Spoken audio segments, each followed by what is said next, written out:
تمہیں ٹیڑھا کرنے کے لیے صرف اس قطرے کو جنبش دینے کی ضرورت ہے، صرف جنبش دینے کی ضرورت ہے۔ میں نے سائنس کی ایک تحقیق پڑھی، اللہ اکبر، حیرت ہوتی ہے۔ انہوں نے یہ تحقیق کر کے بتایا، یہ جو تمہاری پلکیں جھپکتی ہیں، کھلتی بھی ہیں جھپکتی بھی ہیں، جانتے ہیں آپ یہ کتنی ہلکی ہیں اور کسی کو احساس بھی نہیں ہوتا کب جھپکی کب کھلی، کسی کو احساس نہیں ہوتا۔ کہا اس کے اندر کون سی طاقت ہے، کیا ربر ہے، میگنیٹ ہے، کیسے یہ کیسے ہوتی ہے؟ اس کو ایک سائنسدان نے کہا کہ اگر کسی کی پلک جھپکنا چھوٹ جائے، نہیں جھپک سکتی، تو اس کو بلڈوزر سے کھینچ کے بھی بند نہیں کر سکو گے، اتنی طاقت لگا کر کے بھی اسے بند نہیں کر سکو گے، ایسا فلیکسیبل ہے، ایسا ربر ہے۔ اور اگر بند ہو گئی تو کھول بھی نہیں سکو گے، پوری طاقت لگا کے ٹوٹ کے پھٹ جائے گا یہ پلک، کھلے گی نہیں کھلے گی۔ جھپک گئی تو وہی رہ گئی، کھلی تو بند نہیں ہوگی، پوری دوسری کوئی بھی الٹرنیٹ طاقت سے اگر تم چاہو اس کو بند کرنا یا کھولنا نہیں کر سکو گے۔ انہوں نے کہا بس ہمارے ان پلکوں میں اللہ تعالیٰ نے ایک ہلکا سا ربر رکھا ہے جو فلیکسیبل ہے اور بغیر تمہارے چاہے بھی یہ ہلتی ہے، بند ہوتی ہے۔ اور کہا کہ اگر ان پلکوں میں یہ جھپکنے اور کھلنے کا مادہ یہ ختم ہو جائے، یہ ربر، یہ فلیکسیبلٹی ختم ہو جائے تو وہ انسان پاگل ہو سکتا ہے، بلکہ آنکھ نہ بند ہونے کی وجہ سے وہ مر بھی سکتا ہے۔ وَفِي أَنفُسِكُمْ أَفَلَا تُبْصِرُونَ۔ ہم ان تمام نعمتوں کو سمجھ نہیں پاتے، بلکہ دن میں ہزاروں بار جھپکتے ہیں کھولتے ہیں، احساس نہیں ہے اس نعمت کا۔ اگر یہ بند ہونا ختم ہو جائے یا بند ہو گئی کھل نہ سکے تو کیا کر لے جاؤ گے؟ کچھ نہیں کر سکو گے۔ بلکہ میرے عزیزو تمہارے جسم پر موجود یہ رونگٹے، یہ بال بھی اللہ کی علامت ہیں، نشانیاں ہیں۔ جانتے ہو بال سب ایک ہی طرح کے ہیں، لیکن ابھی 2 ہی دن قبل میں پڑھ رہا تھا، ذہن کیا ہے جاتا نہیں ان چیزوں کی طرف کیونکہ معمول پہ چل رہے ہوتے ہیں۔ ایک صاحب نے مجھ سے سوال کیا کہ حضرت بال جو ہے ہماری آنکھوں پہ بھی ہیں، پلکوں میں، اور اوپر بھووں پہ، آئی برو بھی ہیں، اور بال سر پہ بھی ہیں اور دیگر جگہوں پر ہیں۔ سر کے بال اور دیگر جگہوں کے بال بڑھتے ہیں، یہ بال بڑھتے کیوں نہیں؟ بال سیم ہے، بال سیم ہے، یہ بڑھتے نہیں اور یہ بڑھتے ہی رہتے ہیں، ان کو جتنا کاٹو بڑھتے ہی رہتے ہیں۔ ایسا کیا ہے؟ اللہ اکبر۔ اس دن مجھے حیرت ہوئی، میں نے کبھی اس چیز پر توجہ نہیں کی، کبھی نہیں سوچا۔ ہو سکتا ہے آپ کا ذہن نہ گیا ہو۔ پڑھنے پر ایک محقق نے یہ بھی لکھا ہے، دیکھنے میں یہ سارے بال ایک طرح سے ہیں، ان بالوں میں ساری چیزیں ایک ہی طرح کی ہیں، دیکھنے میں یہ کالے ہیں تو وہ بھی کالے ہیں، قوت بھی ان کی سیم ہے، لیکن اللہ رب العزت نے ان بالوں میں بڑھنے کا خون رکھا ہے، ان بالوں میں بڑھنے والا خون آتا تک نہیں ہے، آتا تک نہیں۔ عزیزان گرامی، اس کی یہ نشانیاں ہیں بہت ساری، اس کی تحقیقات پھر کسی موقع پر میں عرض کروں۔ اور پیٹ کے اندر موجود چیزیں جو اپنا نظام خود بخود چلا رہی ہیں، نہیں چلا سکو گے، نہیں چلا سکو گے۔ دل جتنی مرتبہ یہ دھڑکتا ہے، اس کے اندر جو پریشر ہے، کہا گیا ہے یہ جو خون کو دبا کر کے جسم میں پھیلاتا ہے، اس کے متعلق سائنس یہ کہتا ہے اتنا پریشر ہے کہ دنیا میں کسی فوارے پہ، کسی فاؤنٹین میں اتنا پریشر نہیں ہوگا جتنا دل میں پریشر ہے، اور یہ اتنی تیزی سے ایک بار پمپ کرتا ہے کہ خون پورے جسم میں ناخن تک آ جاتا ہے۔ ایک بار کے پمپ پر ایک بار اس طرح دل نے دبایا خون کو بار تو خون ناخن تک پہنچتا ہے، اتنا پریشر اس کے اندر ہے۔ امریکہ کی ایک لیبارٹری میں ایک پاکستانی عالم دین گئے تھے، کارڈیالوجی تھے وہ ڈاکٹر، وہ ایک عالم کو لے کر کے گئے، اور کارڈیالوجی نہیں، ریڈیالوجی بھی غالباً کچھ ہے جس میں آوازیں سننے کا آلہ ہوتا ہے، ایک مشین ہوتی ہے جسم کے اندر حرکت کرنے والی ہر آواز کو اس میں سنا جا سکتا ہے۔ پلک آپ جھپکتے ہیں، آپ سانس لیتے ہیں تو اس کی آواز کیسی ہوتی ہے۔ تو انہوں نے کہا آج چلیے لیبارٹری میں آپ کو بتاتا ہوں کہ دل کی آواز، ہم تو یہاں ہاتھ رکھتے ہیں تو دھک دھک دھک کی آواز آتی ہے، تو انہوں نے کہا ہم آپ کو اس سے سناتے ہیں۔ ایئر فون لگائے گئے، بڑی بڑی مشینیں تھی، ہلکی سی بھی وہاں پر ہوا بھی آتی تو اس کی زور آواز آتی ہے۔ وہ ایک لیب ہے، یہ عالم دین کہتے ہیں میں نے سنا دل کی آواز، میں نے پوچھا اس ڈاکٹر سے کہ آپ کے ہاں ہر آواز کا نام لکھا گیا ہے. دل جو آواز کرتا ہے اس کا کیا نام ہے آپ کے یہاں؟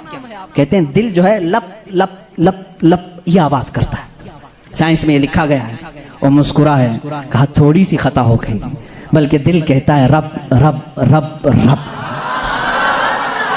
ہر انسان کا دل جو دھڑکنے کی آواز آتی ہے مشینوں سے انہوں نے خود سنا. ہاں ہو سکتا ہے کچھ توتلے لوگ ہوتے ہیں را کو لا کہہ جاتے ہیں, ہو سکتا ہے تمہیں لپ لپ لپ سنائی دیا ہو, مگر میرا ایمان یہ کہتا ہے ہر دل رب رب رب ہی کہتا ہے. جو اس کو دھڑکن دیا ہے اگر وہ دل اسے یاد نہ کرے. عزیزان گرامی, کائنات کی بہت ساری چیزیں اس کی نشانیاں ہیں, سمندروں میں اس کی نشانیاں ہیں. آپ کو معلوم ہے سمندروں کا علم, علم البحر جن کو معلوم ہے, جو غوطے لگاتے ہیں وہ کہتے ہیں زمین پر جتنی مخلوقات ہے اس کے 10 گنا زیادہ مخلوقات سمندروں میں موجود ہیں. سمندروں میں یہاں جتنے کیڑے دیکھ رہے ہو, کتنے مکوڑے دیکھ رہے ہو, یہاں جتنے قسم کی مخلوقات آپ دیکھ رہے ہیں اس کے 10 گنا زیادہ مخلوقات سمندروں کے اندر ہے. کون ہے جو ان کے رزق کا انتظام کرتا ہے؟ کون ہے ان کی پرورش پر؟ سمندروں کا علم الگ ہے. کہتے ہیں ہم اندر جاتے ہیں تو اس کے اندر اتنی چیزیں کہ ہر بار نئی چیزیں دکھتی ہیں. اور انہوں نے کہا کہ کئی لاکھ قسم کی مچھلیاں گن لی گئیں, لیکن ہر بار غوطہ لگاتے ہیں تو پھر نئے رنگ کی مچھلی نظر آتی ہے. ان کو رنگ دیتا کون ہے اس کے اندر؟ عزیزان گرامی, سمندروں کے علم میں لوگوں نے کہا اس کی گہرائیوں میں کیا کیا موجود ہیں. کچھ باتیں تو عقل تسلیم کرتی ہیں, جیسے آپ کو میں نے کہا سمندر میں مچھلیاں ہیں, اندر پیڑ پودے بھی ہیں, آپ سب تسلیم کریں گے ہوتے ہوں گے, مخلوقات ہیں, ہاں ہوتے ہوں گے, سب ہوتے ہوں گے. لیکن ایک قرآن کے فرامین تفاسیر میں یہ کہا گیا ہے سمندر کے اندر آگ بھی ہے. اب کہاں سے تسلیم کرو گے؟ سمندر کے اندر آگ ہے, کیسے تسلیم کرو گے؟ ظاہر سی بات ہے تم انکار کرو گے. پانی اور آگ ہو ہی نہیں سکتا, اور وہ بھی پانی ہلکا پھلکا پانی نہیں, سمندر کا جوشیلا پانی. اور یہاں پر اسلام میں یہ باتیں کہی گئی ہیں کہ سمندر کے اندر آگ ہے. لیکن یہ دنیا کو اس وقت نظر آ گیا جب سونامی آئی تھی. انڈونیشیا میں جو ساحل پر سونامی کی لہریں جنہوں نے دیکھی, جس کی رفتار 2000 کلومیٹر پر آر تھی, 2000 کلومیٹر پر آر کی رفتار سے وہ پانی چل رہا تھا, اور اس کی ہائٹ جو موجوں کی وہ 200 فٹ اونچی تھی. 200 فٹ اونچی لہریں 1000 کلومیٹر پر آر کی رفتار سے جب جا رہی تھی تو مشاہدہ کرنے والوں نے یہ کہا جب وہ لہریں چلتی تھی تو پیچھے آگ کے شعلے نکلتے تھے, سمندر میں آگ کے شعلے نکلتے تھے. آج سائنس اس بات کو تسلیم کر چکا ہے سمندر میں کئی ایسے پہاڑ ہیں جو آتش فشاں ہیں, جن کو وولکینو کہا جاتا ہے. آگ اگلنے والے پہاڑ ہیں, آگ اگلنے والے پہاڑ ہیں. وہ کئی مہینوں میں اور سالوں میں اپنے اندر موجود آگ کو باہر اگلتے ہیں تو سمندر میں طغیانی آ جاتی ہے, سمندر کے اندر موجوں کی بھنور آ جاتی ہے. یہ تمام چیزیں آج سائنس کہہ رہا ہے, میرا مولا قرآن میں اس چیز کو بیان فرما رہا ہے. جبکہ پھر میں آپ کو بتا رہا ہوں قرآن اس ماحول میں اترا جب سائنس نہیں تھا, اور اس رسول پر اترا جو سمندروں کا سفر نہیں کیا تھا. اللہ تبارک و تعالیٰ نے پہاڑوں کے علم کے متعلق قرآن میں بیان فرمایا, ستاروں کے علم کے متعلق, سمندروں کے علم کے متعلق, زمین کا یہ جیو فزک ہو, آسٹرونومی ہو, ستاروں کا آسٹرولوجی ہو, علم الفلکیات ہو, اس کے بعد نباتات, یہ پیڑ پودوں کے علم کے لیے بھی قرآن موجود ہے. اللہ رب العزت ان کے متعلق بھی فرما رہا ہے, ان کے جوڑ بنائے گئے. آج دنیا یہ کہہ رہی ہے کہ ایک پیڑ کو دوسرے پیڑ سے لگاتے ہیں تو پھل اچھے آتے ہیں, پھل اچھا آتے ہیں. یہ حدیث پاک میں ملتا ہے. مدینہ طیبہ میں کلمی کرتے تھے صحابہ اس وقت کھجوروں کی. عزیزان گرامی, پیڑ پودوں کی جب تحقیقات ہوتی ہیں تو اب اس پر بھی سائنس حیران ہے کہ ہم نے پھولوں کو دیکھا, یہ پھول جب کھلتے ہیں تو اس میں اچانک آ کر کے پینٹ کون کر جاتا ہے, یہ رنگ کون ڈالتا ہے. ہم نے درختوں کو ہرا ہی دیکھا ہے, ہرے ہی ہوتے ہیں, لیکن جب پھول نکلتے ہیں تو یہ رنگ آتا کہاں سے ہے. اس کی تحقیق کرتے کرتے ڈالیوں کو لوگوں نے چیر دیا, پتوں کو پھاڑ دیا, لیکن پھول کا رنگ پورے درخت میں کہیں نہیں پایا, کہیں نہیں پایا. ان پودوں کو اور ان پھولوں کو کون رنگ دیتا ہے؟ بلکہ حد تو یہ ہے میرے عزیزو, اس کی سب سے بڑی چیز یہ نشانیوں میں سے یہ بھی ہے کہ پیڑ پودوں کو تم لہلہاتے ہوئے آج دیکھتے ہو، ان کی پیدائش پر کیا تم نے غور و فکر نہیں کیا؟ یہ کیسے پیدا ہوتے ہیں، کیسے نکلتے ہیں؟ اللہ اکبر! ان کو تم نے زمین کے اندر بو دیا تھا، مٹی ڈال دی تھی اور اس پر پانی ڈال کر برابر کر دیا تھا، لیول کر دیا تھا، اور اچانک دوسرے دن تیسرے دن جا کر دیکھتے ہو وہ زمین کا سینہ چیر کر باہر آیا ہوا ہے۔ اتنا ہی نہیں، وہ چھوٹا سا کومپل نکلا ہوا پودا باہر آتا ہے، اب وہ کتنی چیزوں کو فیس کرتا ہے، ہواؤں کا بھی مقابلہ کر رہا ہے، طوفان بھی آ رہے ہیں، لیکن وہ پودا وہیں لگا ہی لگا ہے۔ چھوٹے پودے کو بڑی سے بڑے طوفان ہلا کے نہیں کر سکے۔ کون ہے وہ ہلکے پودے کی حفاظت کر رہا ہے؟ بڑی بڑی ہواؤں سے، وہ بڑی بڑی طاقتوں کو اڑا لے جانے والی ہوائیں آتی ہیں، لیکن ہلکے پودے کی حفاظت ہو رہی ہوتی ہے۔ وہ فصلیں لانے تک کون ہے ان کی حفاظت کرتا ہے؟ قرآن میں 20ویں پارے کی شروع کی آیتیں پڑھو گے آپ کا یقین تازہ ہو جائے گا۔ امن خلق السماوات والارض وانزل لكم من السماء ماء فانبتنا به حدائق ذات بهجا ما لكم ان تنبتوا شجرها اإله مع الله، کیا اللہ کے سوا کوئی ہے؟ اللہ فرماتا کون ہے جس نے زمین کو تمہارے لیے قرار بنایا؟ کون ہے جو زمین کو پھاڑ کر کے اس میں نہریں بنایا؟ کون ہے جو تمہارے لیے آسمانوں کو چھت بنایا؟ کون ہے جو اس میں سے تمہیں رنگ برنگے پودے نکالتا ہے؟ کیا اللہ کے سوا کوئی ہے؟ اِلَٰهٌ مَّعَ اللَّهِ۔ اس طرح کی 5 آیتیں جس میں سوال ہے اِلَٰهٌ مَّعَ اللَّهِ، کیا اللہ کے سوا کوئی ہے؟ اب میرے عزیزو، میں نے آسمانوں کی بات کی، زمینوں کی بات کی، گیلیکسی کی بات کی، پیڑ پودوں کی بات کی، سمندروں کی بات کی، بلکہ میں نے تمہارے ذات کی بھی بات کی۔ تمہارے جسم میں موجود ہر عضو، ہر پارٹ اللہ کی نشانی ہے، اللہ کی نشانی ہے۔ تم میں سے کوئی بھی ایک عضو دوسرا ڈپلیکیٹ بنا نہیں سکتا، بنے گا تو صاف نظر بھی آئے گا۔ آنکھ چاہے تو بکرے کی لگا لو لیکن دکھائی کچھ بھی نہیں دے گا۔ اس آنکھ کے اندر جو چیز موجود ہے وہ دوسرا اس کی کاپی کر نہیں سکتا۔ روبوٹ تو بہت بنا لیے لیکن جینے والا، فیلنگ رکھنے والا انسان دوسرا تخلیق نہیں کیا جا سکا، بلکہ وہ قرآن میں اللہ چیلنج کر رہا ہے۔ تم تو انسانوں کے ابھی یہ کہہ رہے ہیں کہ جنین بنائے جا رہے ہیں، یعنی ہم ڈپلیکیٹ انسان بنانے کی کوشش کر رہے ہیں، یہودی اس پر ریسرچ کر رہے ہیں، لیکن مولا تو فرما رہا ہے کہ یہ ایک مکھی بھی بنا نہیں سکیں گے۔ 17ویں پارے کا آخری صفحہ ہے جس میں رب تبارک و تعالیٰ فرماتا ہے کہ لن يخلقوا ذبابا ولو اجتمعوا له، یہ سارے کے سارے مل کر کے ایک مکھی نہیں بنا سکیں گے۔ ضعف الطالب والمطلوب، یہ کتنے ہی کمزور قسم کے لوگ ہیں جو دوسری تخلیق کی بات کر رہے ہیں۔